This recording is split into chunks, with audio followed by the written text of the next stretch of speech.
Hello students, welcome to my YouTube channel Jadid Physics Study IQ। তো আমরা আজকে পড়বো ক্লাস 11 সায়েন্সের ইউনিট 3 এর নিউটনস ল অফ মোশন চ্যাপ্টারটা। তো তোমরা যারা ক্লাস 11 এ পড়ো আর WB CHSE বোর্ডের আন্ডারে পড়ছো এবং যারা 11 12 পড়ার সাথে সাথে নিটের জন্য প্রিপারেশন নিতে চাইছো অথবা WB JEE এর জন্য প্রিপারেশন নিতে চাইছো, তোমরা আমার এই ভিডিওটি দেখো এবং অবশ্যই তোমরা এই ভিডিওটি দেখলে তোমরা হেল্প পাবেন। ওকে, তো চলো শুরু করা যাক আমাদের নিউটনস ল অফ মোশন চ্যাপ্টারটা। দেখো, নিউটনস ল অফ মোশন এই চ্যাপ্টারটা সাধারণত ক্লাসিক্যাল ফিজিক্সের ডাইনামিক্স পার্টের একটা চ্যাপ্টার। ডাইনামিক্স বলতে কি বোঝাচ্ছে? ডাইনামিক্স মানে হচ্ছে কি গতিবিজ্ঞান, ঠিক আছে? দেখো, গতিবিজ্ঞান বা ডাইনামিক্স কে আমরা দুটো ভাগে ভাগ করতে পারি। একটা হচ্ছে কি কাইনেমেটিক্স আর একটা কি কাইনেটিক্স। আচ্ছা, দেখো কাইনেমেটিক্স কি আর কাইনেটিক্স কি। যদি আমরা কাইনেমেটিক্স সম্পর্কে জানতে চাই তাহলে বিজ্ঞানের যে শাখায়, সংজ্ঞাটা আমি বলছি, বিজ্ঞানের যে শাখায় গতির সম্পর্কে গতির বর্ণনা শুধুমাত্র দেয় সেটাই কি আমাদের কাইনেমেটিক্স। আর কাইনেটিক্স কি গতির সম্পর্কে তো বর্ণনা দিবেই, প্লাস গতির কারণ সম্পর্কেও আলোচনা করবে এবং বল সম্পর্কেও আলোচনা করবে। অর্থাৎ কি বোঝাচ্ছে, দেখো ধরে নাও কোন একটা বস্তুর শুধুমাত্র বেগ, ত্বরণ, সরণ ইত্যাদি শুধু যদি বর্ণনা করে তাহলে সেটা হয়ে গেল কি কাইনেমেটিক্স পার্টের মধ্যে, ঠিক আছে? আর কোন বস্তুর যদি বেগ, সরণ, ত্বরণ ইত্যাদি তো বোঝাবে, প্লাস সেই বেগটা উৎপন্ন হলো কোথা থেকে, তার কারণটা কি, সে সম্পর্কেও যদি আলোচনা করা হয় তাহলে সেটা হচ্ছে কি আমাদের কাইনেটিক্স এর পার্ট, ঠিক আছে? তো আমরা কাইনেমেটিক্স ইউনিট 2 এর 1 নম্বর চ্যাপ্টার কি ওয়ান ডাইমেনশনাল মোশন, এটা আমরা পড়েছি। এই চ্যাপ্টারটাই হচ্ছে আমাদের কাইনেমেটিক্স পার্ট। আজকে আমরা পড়বো কাইনেটিক্স পার্টের নিউটনস ল অফ মোশন, ঠিক আছে? তাহলে শুরু করি। দেখো, নিউটনস ল অফ মোশন এই চ্যাপ্টারটা শুরু করার আগে আমাদের কয়েকটা টার্ম জানতে হবে। যেমন প্রথমত জানতে হবে ফোর্স সম্পর্কে। দেখো, ফোর্স জিনিসটা কি? ফোর্স মানে হচ্ছে কি বল। বল কি? বল হচ্ছে কোন একটা বস্তু ধরানো রেস্টে আছে, সেই বস্তুটাকে তুমি গতিশীল করতে চাইছো। তো একটা বস্তু রেস্টে থেকে এমনি তো আর গতিশীল হবে না, তাই না? তো বস্তুটাকে যেটা প্রয়োগের জন্য, ধরে নাও আমি কি করলাম, এই বস্তুটা রেস্টে আছে, তো এই বস্তুটাকে আমি কিছু একটা প্রয়োগ করলাম বা ধাক্কা দিলাম, যার জন্য বস্তুটা রেস্ট থেকে মানে স্থির অবস্থা থেকে কি হলো, গতিশীল অবস্থায় পরিবর্তিত হলো। তাহলে আমি যেটা ধাক্কা দিলাম বা যেটা প্রয়োগ করলাম সেটা হচ্ছে কি আমাদের ফোর্স, ঠিক আছে? তো ফোর্স সম্পর্কে আর বেশি কিছু তো না বললেও চলবে, কারণ তোমরা অবশ্যই জানো, তোমরা ক্লাস 9 থেকেই পড়ে এসছো যে ফোর্স কি জিনিস, ঠিক না? তো আমরা একটু যদি ডিটেলসে জানতে চাই ফোর্সকে, তো ফোর্সকে আমরা সাধারণত 4 ভাগে ভাগ করি। আমি বলবো স্যার কি কি, তাই কি না? দেখো, ফোর্সকে আমরা 4 ভাগে ভাগ করি। 1 নাম্বার হচ্ছে কি কন্টাক্ট ফোর্স। কি বললাম? Contact force. 2 নাম্বার হচ্ছে কি non contact force. Non contact force. 3 number weak force. আর 4 নাম্বার কি nuclear force.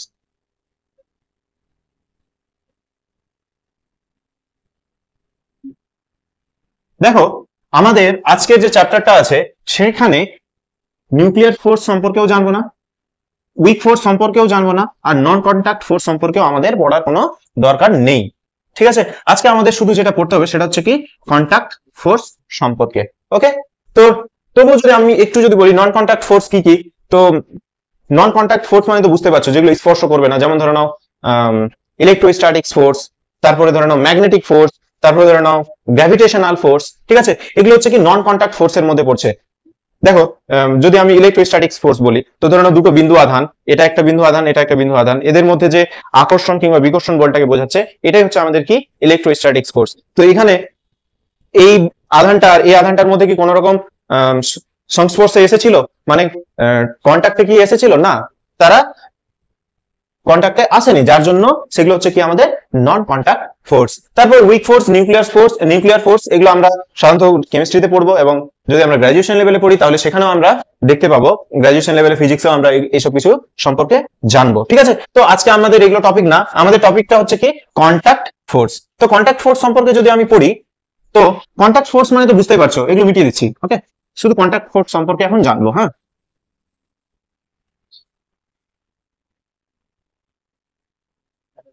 Contact force,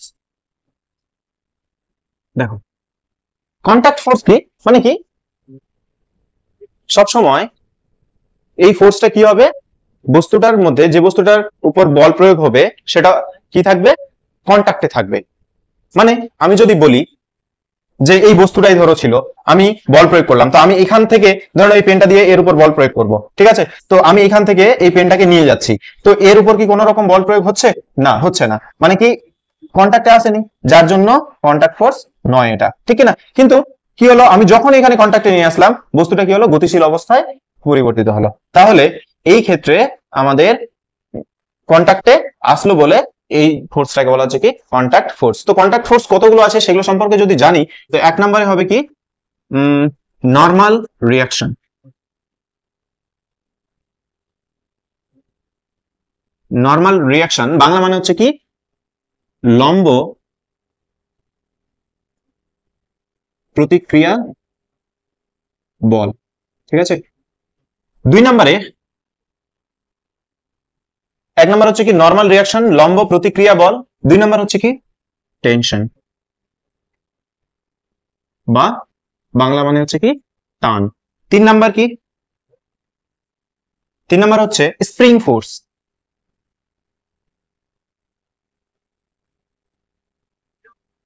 spring force. চার নাম্বার ফ্রিকশন বা ঘর্ষণ বল, ঠিক আছে। তো কি কি জানলাম, কন্টাক্ট ফোর্স মানে কি বোঝাচ্ছে সে তো জানলামই। কন্টাক্ট ফোর্স আমরা চারটা দেখতে পাচ্ছি, কি কি, normal reaction, tension, spring force আর ফ্রিকশন। তো স্যার নর্মাল রিয়াকশনটা কি, এটা খুব ইম্পর্টেন্ট জিনিস। এই নর্মাল রিয়াকশন থেকে আমাদের অনেক অনেক প্রবলেম আছে নিউটনস ল অফ মোশন করতে গিয়ে। তো স্ক্রিনশট নিয়ে নাও আর হেডিং করো নর্মাল রিয়াকশন। আমরা চারটার সম্পর্কে এখন জানবো। হ্যাঁ,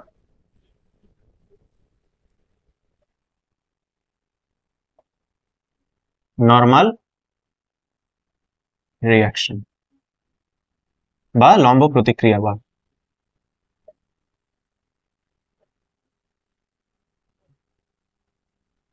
আচ্ছা, কি হলো না, নর্মাল রিয়াকশন জিনিসটা কি, ধরে নাও এখানে একটা তল নিলাম, তল কল্পনা করলাম, ঠিক আছে, সারফেস বা তল। এই তলের উপর ধরে নাও আমি একটা বস্তুকে রাখলাম, এখানে এই তলটার উপর আমি একটা বস্তুকে রাখলাম। তো এই বস্তুটা কি করবে, এই তলটার উপর একটা, যদি তলটার এই বস্তুটার ভর এম হয়, তাহলে কি করবে, এমজি নিচের দিকে কাজ করবে, তাই না। আচ্ছা, আর এই বস্তুটা এই তলটার উপর একটা বল প্রয়োগ করবে, এই বস্তুটা এই তলটার উপর একটা বল প্রয়োগ করবে, যেটাকে আমরা বলছি কি নরমাল, বুঝতে পেরেছো। আবার এই তলটা এই বস্তুটার উপর একটা ঠিক সমান মানের বল প্রয়োগ করবে এবং বিপরীত মুখে একটা বল প্রয়োগ করবে, যেটাকে আমরা কি বলছি নরমাল। তাহলে এখানে দুই ধরনের কি নরমাল রিয়াকশন দেখতে পাচ্ছি। একটা হচ্ছে কি এই বস্তুটা এই তলটার উপর একটা বল প্রয়োগ করছে,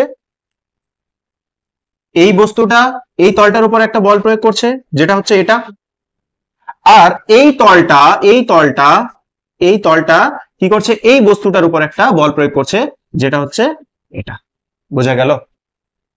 তো এই এদের দুজনেরই লম্ব প্রতিক্রিয়া বলের মান কি সমান, কিন্তু কি বিপরীত মুখী, ঠিক আছে। দেখি একটু আলাদা একটা এক্সাম্পল নেই।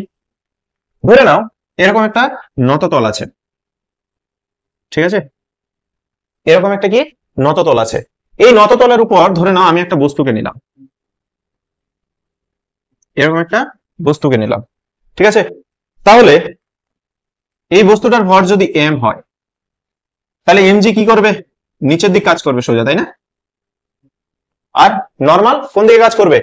দেখো নর্মাল কোন দিকে কাজ করছে, দেখো ধরে নাও এই বস্তুটার জন্য এই তলটার উপর আমি লম্ব প্রতিক্রিয়া বল বের করছি। কার জন্য? এর জন্য, বস্তুটার জন্য। তাহলে বস্তুটা কার উপর? তলটার উপর বল প্রয়োগ করছে কোন দিকে? এদিক বরাবর, এদিক বরাবর। সেটা হয়ে গেল কি? লম্ব প্রতিক্রিয়া বল। ঠিক এই তলটা কি করছে? এই তলটা এই বস্তুটার উপর একটা বল প্রয়োগ করছে, যেটা তলটা কি করছে? বস্তুটার উপর মানে ওই দিক বরাবর বলটা প্রয়োগ করছে, যেটা হচ্ছে কি এদিক বরাবর, ঠিক আছে। তো এই এন লম্ব প্রতিক্রিয়া বল আর এই লম্ব প্রতিক্রিয়া বল কি হবে? সমান হবে, কিন্তু বিপরীতমুখী হবে। এবার কোশ্চেনটা হচ্ছে, স্যার ওই জায়গায় কি হয়েছিল? এমজি এদিকে কাজ করছিল আর এন এদিকে কাজ করছিল, তাই না? তার মানে কি এমজি আর এন কি পরস্পর বিপরীতমুখী হবে? না, সেরকম কোনো ব্যাপার নয়। আসল কনসেপ্টটা কি? তলের সঙ্গে সবসময় কি লম্ব হবে। কি হবে? লম্ব প্রতিক্রিয়া বলটা সবসময় তলের সঙ্গে লম্ব হবে, ঠিক আছে। মানে এটা একটা তল কি না, এই তলটার জন্য এই বস্তুটার উপর লম্ব বল, লম্ব প্রতিক্রিয়া বল কি হবে? তলটার সঙ্গে 90 ডিগ্রি হবে, তলটার সঙ্গে কি হবে? 90 ডিগ্রি হবে, ঠিক আছে। এখানেও দেখো এই যে এটা তল ছিল এরকম কি না, আর লম্ব বলটা কি হয়েছে? এরকম হয়েছে, তাই না? এটা হচ্ছে কি 90 ডিগ্রি। তো আর এদিক বরাবর যেটা ছিল এটা কি 90 ডিগ্রি, বোঝা গেল? তাহলে সবসময় লম্ব বলটা কি কাজ করছে? তলের সঙ্গে লম্ব বরাবর কাজ করছে, লম্ব প্রতিক্রিয়া বল। ওকে, তাহলে আরেকটা যদি এক্সাম্পল নিতে চাই, চলো দেখি। দেখো ধরে নাও এরকম একটা গোলক আছে, ঠিক আছে। গোলক বলতে ফুটবল, কি বললাম? এরকম একটা গোলক আছে, মানে ফুটবল ধরে নাও, ইমাজিন করো একটা ফুটবল। ফুটবলের উপর ধরে নাও তুমি একটা কি প্রিজমকে রেখে দিয়েছো, ঠিক আছে। কি রেখে দিয়েছো? প্রিজমকে রেখে দিয়েছো। তাহলে বা যে কোনো একটা বস্তুকে রেখে দিয়েছো, ধরে নাও এরকম একটা বস্তুকেই ধরো রেখে দিয়েছো। তাহলে ফুটবলের উপর এরকম যদি বস্তুটা রেখে দাও, তাহলে এমজি এদিক কাজ করবে। যদি বস্তুটার ভর এম হয়, তাহলে এমজি এদিক বরাবর কাজ করবে। আর তলের সঙ্গে সবসময় লম্ব বলটা কি হবে? লম্ব প্রতিক্রিয়া বলটা তলের সঙ্গে লম্ব হবে, বোঝা গেল? কারণ তলটা ছিল এরকম কিনা, তাহলে তলের সঙ্গে কি হবে? লম্ব হবে। ক্লিয়ার? তো এই বস্তুটার জন্য কি বললাম? এই বস্তুটার জন্য, এই বস্তুটার জন্য এই তলটার উপর যে বলটা কাজ করবে, লম্ব প্রতিক্রিয়া বলটা, সেটা কিন্তু হবে এই দিক বরাবর। মানে এমজি আর এন এর ডাইরেকশন এইখানে সেম। আর এই তলটার জন্য এই বস্তুটার উপর যে লম্ব বলটা কাজ করবে সেটা হবে এদিক বরাবর। ক্লিয়ার? বোঝা গেল? যদি আমি বস্তুটাকে এইখানে নিই, তাহলে এমজি কোন দিকে কাজ করবে? এদিকে, তাই কিনা? এমজি এদিকে কাজ করবে। লম্ব বলটা কোন দিকে কাজ করবে? দেখো তলটা এদিকে আছে, তাই না? তাহলে তলের সঙ্গে লম্ব মানে কি? এদিক বরাবর, এদিক বরাবর। এটা এটা কার ডাইরেকশন হলো? এই তলটা, এই তলটা এই বস্তুটার উপর যে লম্ব প্রতিক্রিয়া বলটা কাজ করছে সেটাই হচ্ছে কি এটা। ক্লিয়ার? আর এই বস্তুটা এই তলটার উপর যে বলটা কাজ করছে, লম্ব প্রতিক্রিয়া বলটা, সেটা হচ্ছে এটা। বুঝতে পেরেছো? ক্লিয়ার? আচ্ছা চলো, আশা করি নর্মাল রিয়াকশন বা লম্ব প্রতিক্রিয়া বল সম্পর্কে তোমাদের সমস্ত রকম কনসেপ্ট ক্লিয়ার হয়ে গেছে। যদি কোনো রকমের প্রবলেম থাকে তাহলে তোমরা আমাকে অবশ্যই কমেন্ট করে জানাও, আমি তোমাদেরকে একটা ছোট্ট ভিডিও আবার করে বুঝিয়ে দেবো, ঠিক আছে। চলো আমরা নেক্সট কন্টাক্ট ফোর্সে যাব। এটা ছিল প্রথম কন্টাক্ট ফোর্স। দেখো এখানে সবকিছু কি ছিল? কন্টাক্টে ছিল না, বস্তুর সঙ্গে যেখানে বলটা প্রয়োগ হচ্ছিল সেগুলো কি সবসময় বস্তুর সঙ্গে, আর একটা বস্তু কি হচ্ছিল? কন্টাক্টে আসছিল, তাই কি না? এই যে যেমন ডাস্টারটা, আমি একটা এক্সাম্পল দিলাম, এই ডাস্টারটা উপর আমি এই পেনটা দিয়ে যদি বল প্রয়োগ করি, তো এই বস্তুটা এই বস্তুটার সঙ্গে কি কন্টাক্টে আসছিল, তারপরে বলটা উৎপন্ন হচ্ছিল। ঠিক সেরকম এখানে লম্ব প্রতিক্রিয়া বলটাতেও দেখলাম যে বস্তুর সঙ্গে, মানে একটা তলের সঙ্গে আরেকটা তলে সবসময় কি সংস্পর্শে আসতে হবে, তাহলে আমরা লম্ব প্রতিক্রিয়া বলটা দেখতে পাবো। তার জন্য এটা একটা কি কন্টাক্ট ফোর্স। ক্লিয়ার? চলো আমরা কন্টাক্ট ফোর্সের দ্বিতীয়টাতে চলে যাই। আমাদের সেকেন্ডটা কি ছিল? সেকেন্ডটা ছিল টেনশন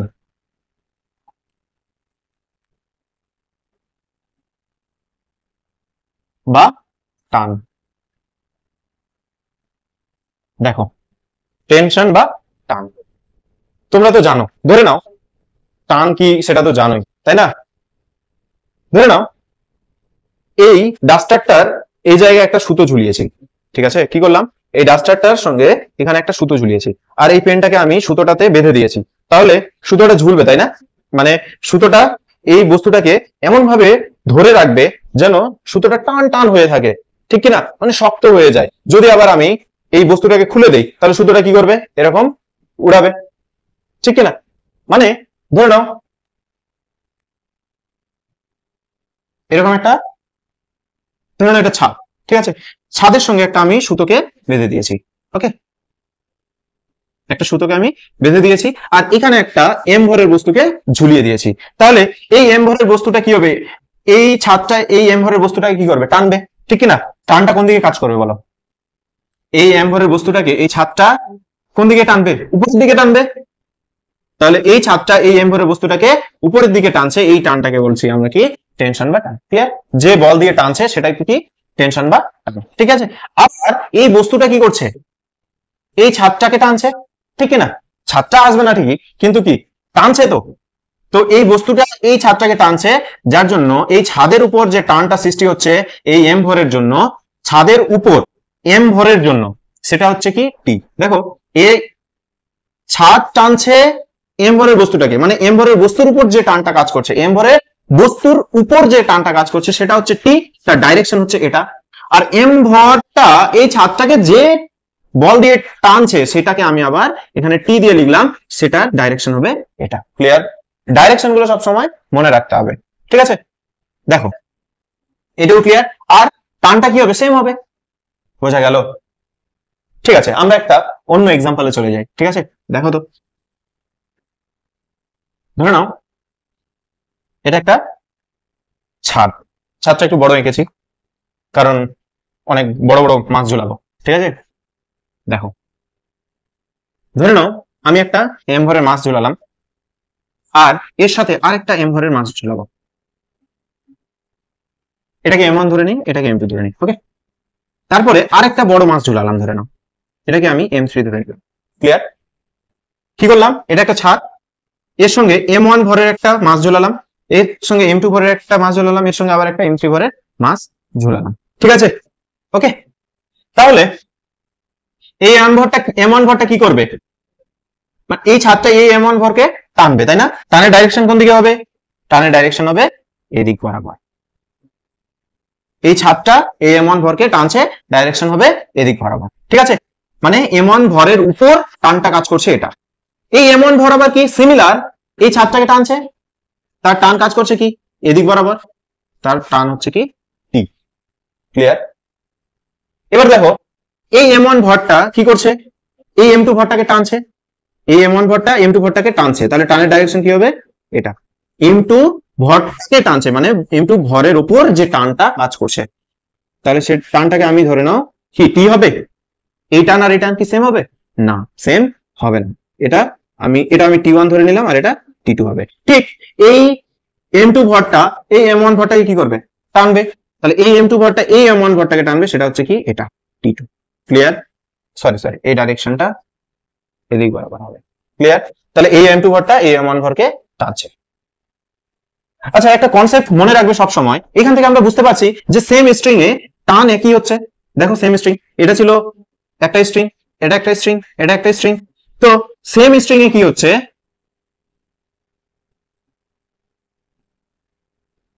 সেম স্ট্রিং এ টি সেম, ওকে। আর স্ট্রিং যখন চেঞ্জ হচ্ছে, স্ট্রিং চেঞ্জ, তখন টি চেঞ্জ, এটা মনে রাখবে। দেখো সেম স্ট্রিং এ টান T one same, T one same, কারণ সেম স্ট্রিং এ ছিল, ডাইরেকশনটা উল্টো দিকে কিন্তু সেম স্ট্রিং এ টানটা সেম। আবার এই স্ট্রিং থেকে যখন এই স্ট্রিং এ চলে আসছে, স্ট্রিং চেঞ্জ যখনই হচ্ছে তখন টি ওয়ান থেকে কি হচ্ছে, টি টু হয়ে যাচ্ছে, মানে টান চেঞ্জ হয়ে যাচ্ছে। ক্লিয়ার, আচ্ছা তাহলে এখানে similarly M two M three কে টানছে, সেটা হচ্ছে টি থ্রি, আর এম থ্রি এম টু কে টানছে, সেটা হচ্ছে টি থ্রি। বোঝা গেল, এই কনসেপ্টটা সবসময় মনে রাখবে যে টানগুলো কোন দিকে কাজ করছে। ক্লিয়ার, চলো তাহলে টান সম্পর্কে মোটামুটি জানলাম, তাই না। আরেকটু যদি জানি, দেখি আরেকটা এক্সাম্পল নিব, ওকে। আর এগুলো দিয়ে আমরা অনেক প্রবলেম সলভ করবো, হ্যাঁ। এখন শুধু আমরা এইটুকুটাই জানি যে টার্মগুলো কোন দিকে কোনটা কি কাজ করছে। হ্যাঁ, একটা এক্সাম্পল নিলাম, ধরে নাও একটা কপি কল নিয়েছি, কি করেছি, একটা কপি কল নিয়েছি। ওকে, তো কি করেছি, এখানে একটা স্ট্রিং কে এইভাবে করে ঝুলিয়ে দিয়েছি, ঠিক আছে, এরকম ঝুলিয়ে দিয়েছি, আর স্ট্রিংটা এখানে বাঁধা আছে। হ্যাঁ, এখানে বাঁধা আছে, এটা কপি কল, কপি কলটা কি ফিক্সড আছে, কপি কলটা ফিক্সড আছে, মুভ করছে না, এক জায়গাতে আছে। আর কপি কলটা হচ্ছে কি ফ্রিকশনলেস, ওকে, কোনো রকম ফ্রিকশন নেই,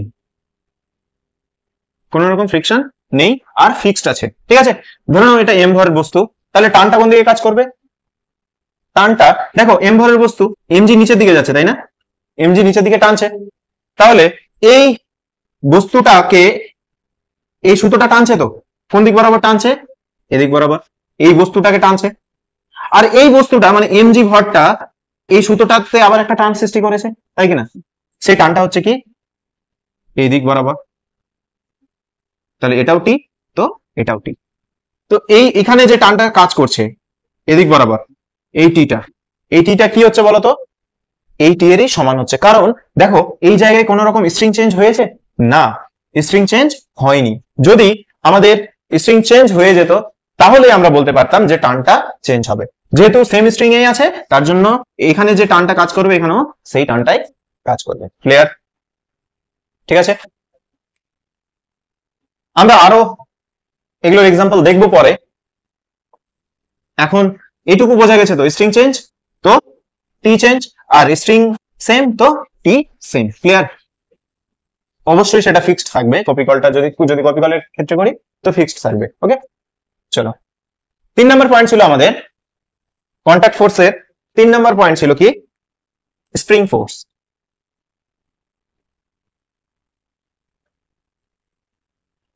স্প্রিং ফোর্স, আচ্ছা দেখো স্প্রিং ফোর্স যদি আমরা বলি, তো ধরে নাও এরকম একটা স্প্রিং আছে,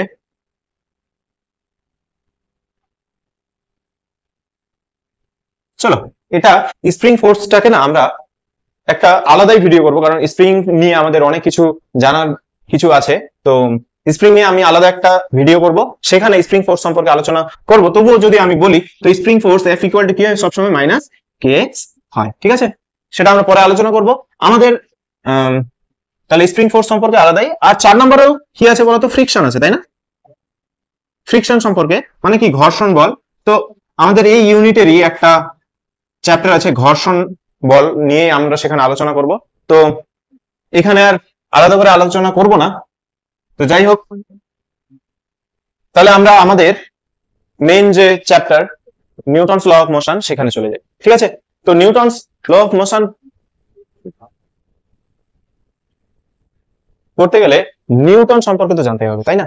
তো নিউটন কি করেছিল, এই যে বস্তুর গতির সম্পর্কে আলোচনা করতে গিয়ে 3টা সূত্র তিনি দিয়েছিলেন। 3টা সূত্র কি কি, একটা হচ্ছে প্রথম সূত্র, দ্বিতীয় সূত্র আর তৃতীয় সূত্র, ঠিক আছে। প্রথম সূত্রে তিনি কি বলেছিলেন সে সম্পর্কে যদি আমি বলি, তাহলে নিউটনের প্রথম সূত্র,